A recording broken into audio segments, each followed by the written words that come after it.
Hey guys. So, at Laura's recommendation, I have been starting to read a book called Let Them Theory by Mel Robbins. That's Robbins with two B's, just so it's clear, like if you want to look it up. But it's really interesting and it's making me think a lot already. And I'm just like scratching the surface of it. But before I go into this, I just want to say that it doesn't mean that you just accept someone's abusive behavior, and it doesn't mean you're okay with bad things, and, it doesn't mean that you're just, not doing something about a problem, because there's two parts to it, and I'll explain it as best as I can. So let's say you're in the grocery store and you're kind of in a hurry, and the person in front of you is goofing around, taking forever, digging in their purse for whatever they were using to pay with, and you're sitting there just getting frustrated because you got so many things to do, and this person is holding up the whole line. And you want to turn around and grumble to the person, can you believe that one over there? And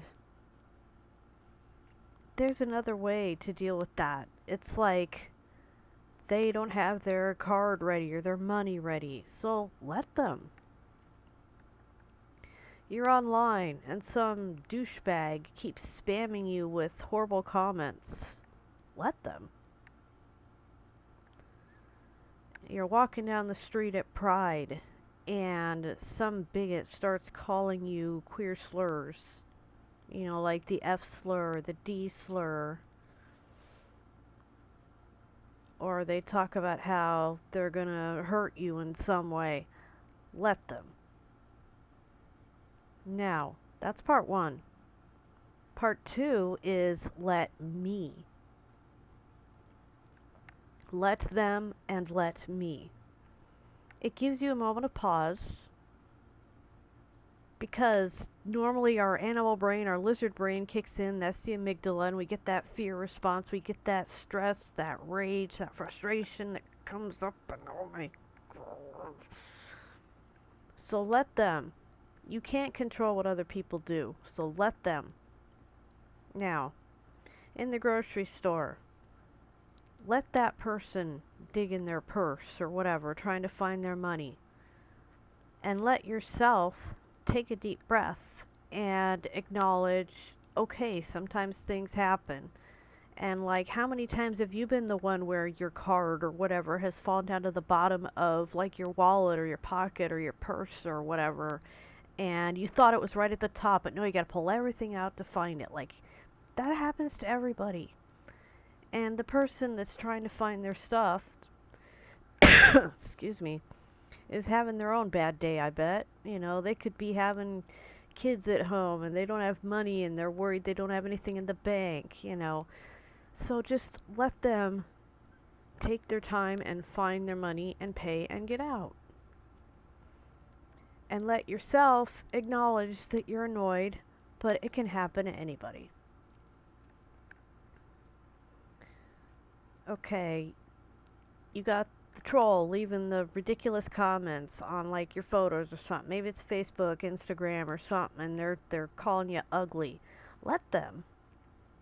They're just being a jerk. And now let yourself make a decision on how to act. Are you going to ignore them and just let them keep it up? Are you going to say something to them to point out how ridiculous they are? Or are you just going to block them? You have options. Let yourself have options. Let yourself take a breath and have options. You're at Pride, and that bigot is yelling all these slurs and threatening you. Again, let them. You can't control them, you can't make them stop. But you can let yourself acknowledge they're saying really mean, ridiculous, ignorant things.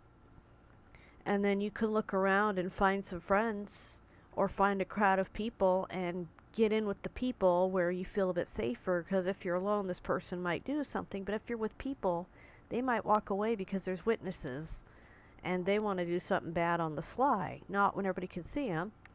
Or you can turn around and start filming them on your phone and be like, I got your face. Do you want to keep this up? And if they decide to be physically aggressive, let yourself respond to that. Put your hands up, get ready to fight, or get ready to run like hell. But the point is let them do their thing, whatever, and then let yourself acknowledge how it makes you feel. And then think of ways to respond rather than just react and immediately get mad. I mean, this is not something you're going to do overnight. It is hard work because you're rewiring like trauma reactions in your brain and some things. And a lot of this is about everyday stressors. But when your brain gets wired by stress, you get wired to be stressed out. It's just, that's how it is. Your amygdala will just take over. And when your amygdala is running the show, your frontal cortex here, that kind of takes a back seat. And this part of your brain that's up here, 2 hemispheres, your frontal cortex is right here behind your forehead. This is the part of your brain that like gatekeeps behavior and helps you make decisions and allows you to, manage executive function activities and make choices.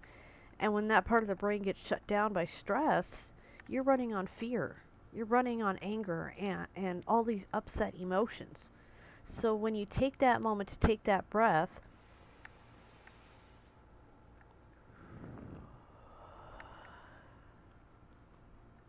what you're doing is you're turning off that sympathetic, stressful nervous system and activating your parasympathetic nervous system, which sympathetic nervous system is stress, S. Parasympathetic is letter P for peace.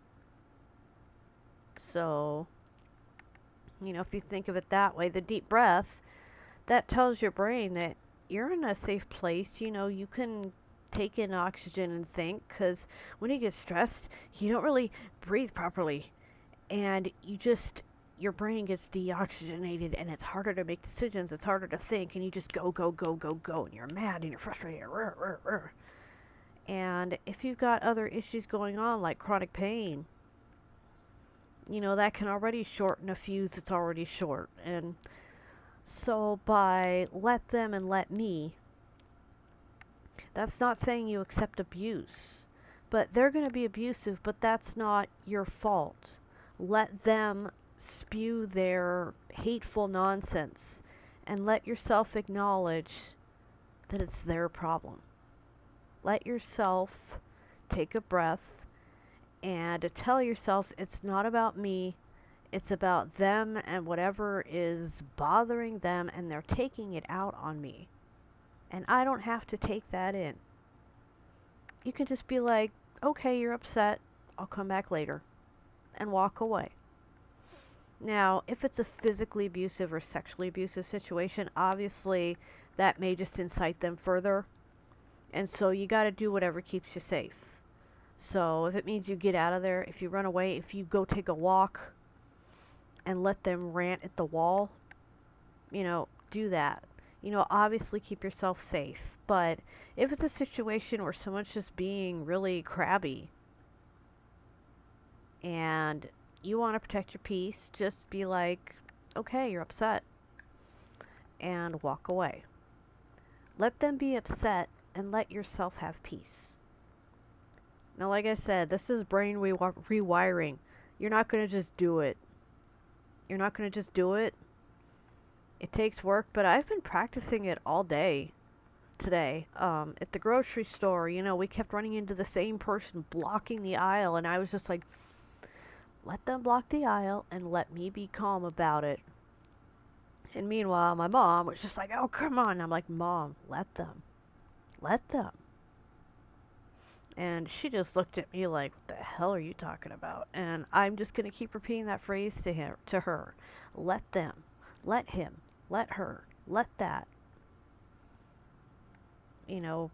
We got stuck waiting because, there was cross traffic and we wanted to turn out of the parking lot. And Mom was like, just slapping the steering wheel, upset about it. And I'm like, let the traffic happen. It's traffic. You can't control it. It's going to happen. Wait for the light. We're fine. We're fine. We're fine. I don't think she got it, but I'm just going to keep repeating that. Let them and let me. Alright? Try it.